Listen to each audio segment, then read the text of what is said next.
Pemirsa, proses penangkapan pelaku penganiayaan di Kampung Baru Harjamukti, Depok berujung ricuh. Masa yang tak terima pelaku sebagai ketua Ormas ditangkap akhirnya membakar 3 mobil polisi. Lalu apa langkah evaluasi yang harusnya dilakukan oleh kepolisian pasca insiden ini? Kita akan membahasnya bersama Hoirul Anam, anggota Kompolnas RI. Selamat malam Mas Anam. Selamat malam Mbak Vera, apa kabar? Kabar baik, terima kasih sudah bergabung Mas Anam. Bagaimana kemudian Kompolnas melihat insiden imbas perlawanan massa begitu ya? Anggota polisi kemudian mendapatkan kekerasan, ada yang terluka dan pembakaran 3 mobil polisi. Apakah Kompolnas melihat ini cerminan bahwa lemahnya deteksi dini terhadap potensi perlawanan massa?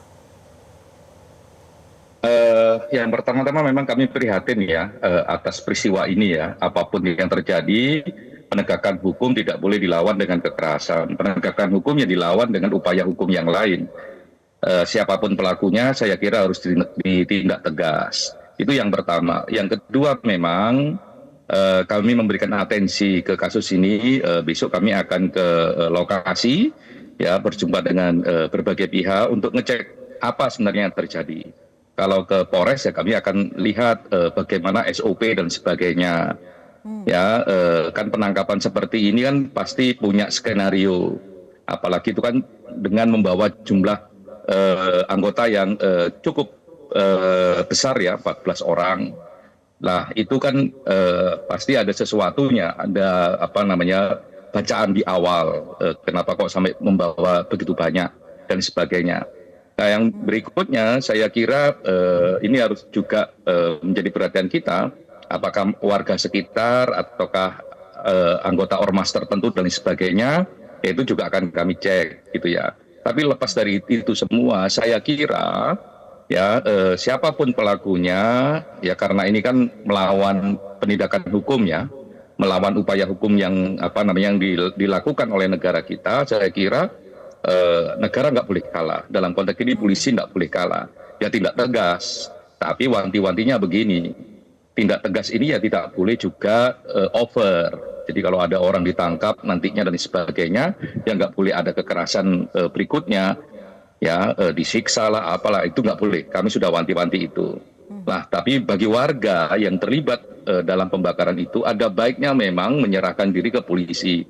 Ya, saya yakin polisi punya bukti, punya rekaman, sehingga daripada berlarut-larut semakin memberatkan sanksi, ada baiknya memang menyerah sehingga memang pokok persoalan terangnya peristiwa juga semakin jelas.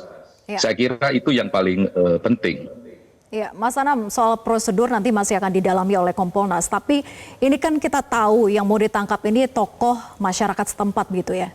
Tentu ada potensi memobilisasi massa. Nah, apakah persiapannya Mas Anam lihat memang sudah matang dari pihak kepolisian sendiri untuk menangkap potensi-potensi itu? Saya kira informasi yang kami dapat awal ya, dengan membawa anggota yang jumlahnya lumayan 14 orang, dilakukan malam hari biar tidak ada ketegangan dan sebagainya, yaitu langkah-langkah preventif ya.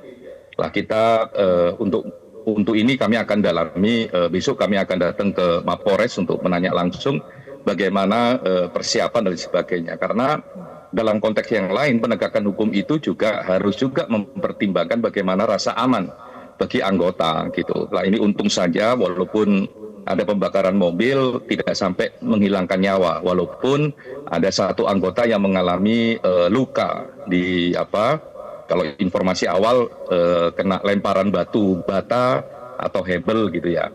Nah itu penting besok kita cek. Tapi lepas dari itu sekali lagi kami menghimbau kepada masyarakat yang melakukan pembakaran, pengrusakan ataupun jenis-jenis kekerasan yang lain, ya datanglah ke kantor polisi menyerahkan diri agar kasus ini lebih baik gitu, terangnya peristiwanya. Lah kalau nanti ditangkap lagi sama polisi itu pasti ada pemberatan dalam konteks sanksi pidananya. Itu yang pertama. Yang kedua, ayo kita jaga kondusivitas. Ini kan yang sudah ditangkap saudara TS ini kan sekarang diamankan di Mako ini ya, Polres Depok. Nah itu pun juga jangan juga ada paksaan untuk ngambil dan sebagainya. Nah, kita jaga kondisivitas, kami minta supaya yang melakukan kekerasan juga menyerahkan diri. Kami juga pastikan polisi juga tidak boleh overdosis, tidak boleh offset, tidak boleh berlebihan dalam melakukan penindakan terhadap mereka yang melakukan pembakaran. Karena sekali lagi pembakaran, bentuk kekerasan apapun yang melawan fungsi penegakan hukum itu memang problem serius di negara kita yang basisnya hukum. Kami minta polisi menindak tegas itu, sehingga nggak boleh lagi terjadi kepada siapapun. Menyerahkan diri karena ada sanksi pidana yang menanti, tapi apakah sanksi pidana saja yang harusnya dipertanggungjawabkan karena ada pembakaran juga fisik 3 mobil yang sudah rusak seperti itu? Oh iya, harus diganti gitu ya. Itu harus diganti. Kalau dalam konteks hukum itu ada pertanggungjawaban pelaku, namanya restitusi. Nah, itu harus diganti oleh pelaku. Nah, kalau ini sifatnya individual bukan organisasi, ya melekatnya pada individual. Kalau kepada organisasi, ya saya kira penting juga mengevaluasi organisasi ini. Karena organisasi di Indonesia, kita semua punya kebebasan berorganisasi, tapi tidak boleh melakukan bentuk kekerasan apapun. Itu juga bisa dievaluasi. Jadi tidak hanya individu yang melakukan. Seandainya ini terkait dengan organisasi, organisasinya dievaluasi. Gitu. Jadi saya kira sanksi hukumnya memang tidak hanya pidana, ya, tapi juga ganti rugi terhadap mobil itu. Dan kalau ini terkait organisasi, organisasi yang dievaluasi. Ya. Selain evaluasi terhadap organisasinya, apa kemudian langkah evaluasi yang harusnya dilakukan oleh kepolisian pasca insiden ini? Ya, saya kira SOP-nya memang harus ditegakkan ya dalam konteks seperti ini. Prinsip dasarnya kan begini, SOP itu dibuat agar tidak melanggar prosedur. Namun demikian juga termasuk untuk menjamin anggota yang melakukan penegakan hukum atau aktivitas kepolisian itu juga aman.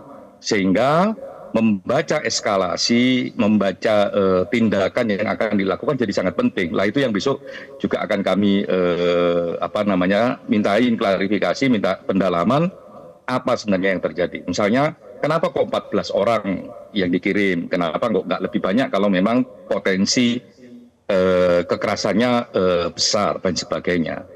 Gitu.